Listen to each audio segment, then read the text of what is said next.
Mbote bandeko bandaka biso na Congo Milolo. Congo Milolo azali wana kaka pona informe bino makambo ya mboka ndenge zali koleka.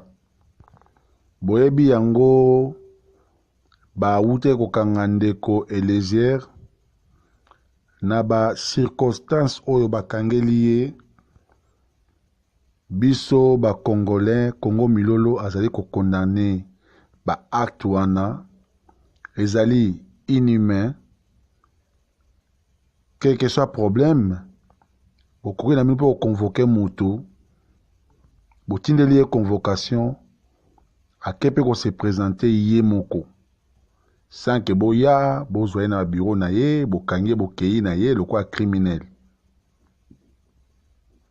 Naebi makamuni na salakite, naebi dossier na été, mais tozali ko condamner quand même acte wana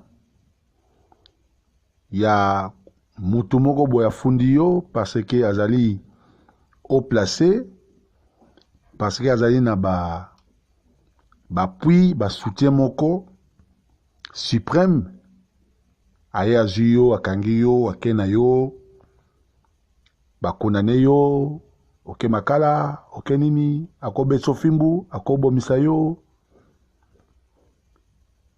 Eza mabe. Donc, je lance un appel au soutien. Il y a Messieurs Elezier Ntambwe, Babi Misaye, Azali Moutou, quel que soit le problème, Badou Ezali Babi Misaye.